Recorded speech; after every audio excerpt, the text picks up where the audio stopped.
Furniture and shipping as a competitive advantage, they rarely go together. Bulky, costly, fragile, but it can be done. Just ask Freedom Furniture. Partnering with Ship It, they've saved a massive 20% on freight costs across Australia, and that's just the start. With Ship It's API integration, Freedom is easily managing multiple locations and saving big while doing it. They've automated fulfillment for over 50 stores and 100 dispatch points and streamlined their operations. Add expanded carrier options across Australia and New Zealand, and it's no wonder they've reduced cancellations and improved customer satisfaction. Want to optimize your fulfillment and delivery operations? Visit shipit.com to find out more and turn delivery into your competitive advantage.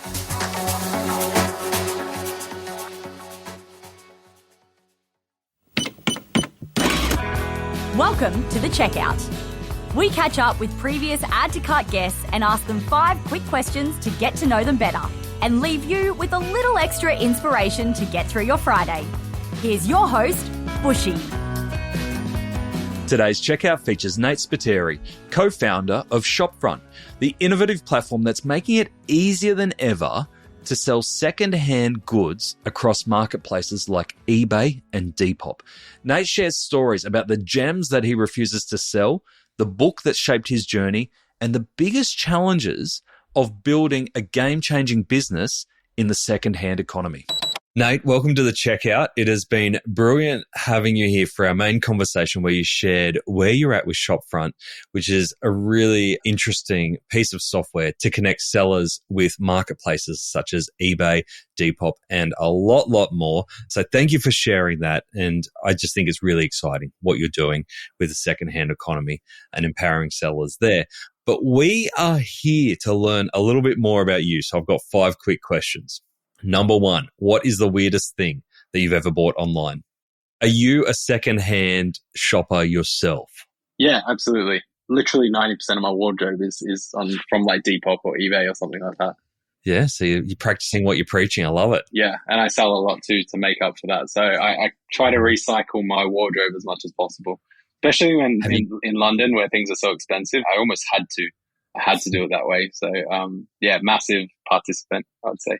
Have you got any special secondhand gems in your wardrobe that you're like, I'm never, ever selling that? Like that was a gold find. Yeah. I mean, I've even got things where I'm like, I'm never, ever wearing that, to be honest, because I just, I don't know why I buy it. I bought a pair of Jordans that I never wear. So I was like, these are the ones we were talking about on the podcast, but essentially I was like obsessing over this pair of Jordans. They're called the Mocha Jordans. When it was 2019 or something, I'd never really worn Jordans. Wasn't my style, but I saw this pair and I was just like, I need them. Then I bought them and I just don't wear them. I just kind of I open the box and look at them now again, and then I wouldn't even sell them even though they're still quite valuable. So yeah, it's probably the weirdest one I bought. It's like you like it, you want to wear it, but you're just afraid to get it kind of damaged and dirty. It's like Kevin in Home Alone. Yeah, exactly right. All right, number 2, which retailer has most inspired you recently? Yeah, so since we've been looking into like the secondhand space, I think the Salvos is actually quite unique. There's a lot more to them than I ever thought. Like they're driving a lot in e-com. I think there's a lot they're doing in trying to build their own store. They've now got a Depop store that is actually thriving. So it's got a lot of followers and they're making quite regular They've got sales. their own Depop store. Yeah, it's amazing. And they're quite active. I've kind of met the team before that kind of is responsible for that. So they're awesome. I just didn't think like charity shops typically would invest a lot of time in the space, but yeah, they're actually quite innovative in the way they're trying to build their business beyond kind of just the stores. So I thought that was quite cool. That's very cool. I didn't realize that either. All right, number 3, name a piece of tech that you or your business couldn't live without. I'm super vanilla, to be honest. I think I just got my laptop and like Slack and Gmail. I don't have anything exciting or cool. I am starting to use PostHog though, which is actually proving to be a really good analytics tool. So I think that could be one I don't live without. How does PostHog work? I've never come across it. It's just a better analytics tool than Google Analytics. It gives you, like, I can watch people's activity on the website. So it shows, like, their clicking activity. I can see, like, what's been working, what's not working. I'm still getting used to it, but it's a new kind of tech that I've found that's working for me. I'm not the technical co-founder, so I just literally use email, LinkedIn, and Slack. They're kind of my bread and butter right now. Are you the co-founder who annoys the technical founder by kind of finding new AI tools that are coming out, whether that be product alterations or image editing, and then sending it through to go, could we do this? Yeah, I'm also the one that oversimplifies anything that we're trying to do as well. It's like, can't we just do this? And he's like, dude, that's going to take me like 3 weeks. Are you sure you want to do that? And I was like, oh, forget it. Don't worry. It's fine.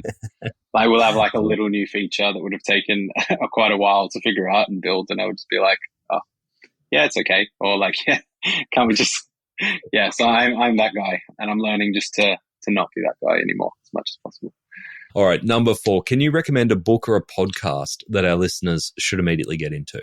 Yeah. I mean, I got one that's like businessy that is, that's I think helped me. I'm not businessy, sorry, like personally that's helped me. And it's like The Alchemist, which is pretty common. I love that book. Read it a couple times. But then there's another book that I've read, which is more like a fantasy book that I think I hadn't heard about before, but it was amazing. It's called Babel by Rebecca Kuang. So she wrote Yellowface, which is another great book. Yep. And yeah, I found that one really good too. It's kind of like a different Harry Potter sort of version, but yeah, I really like that one. There you go. Depending on what mood you're in, you've got 2 books on different ends of the spectrum there. Yeah. Nate, thanks for joining us on the checkout. If you want to hear more around what Nate is building with Shopfront, make sure you head back to our main episode where he shares what they're building with Shopfront. Thanks for joining us. All right, Nate. Cheers. Thanks for having me. To hear more from Nate, head back to the main episode where he shares Shopfront's journey from flipping Jordans on Depop to building a SaaS platform backed by investors like Antler and Paul Greenberg.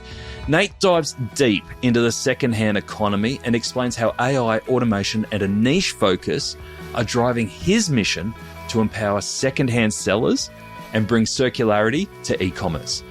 If you're in the resale market or wondering how you could get into the resale market, this is definitely an episode that you want to check out. Thanks for listening, and until next time, keep adding to cart.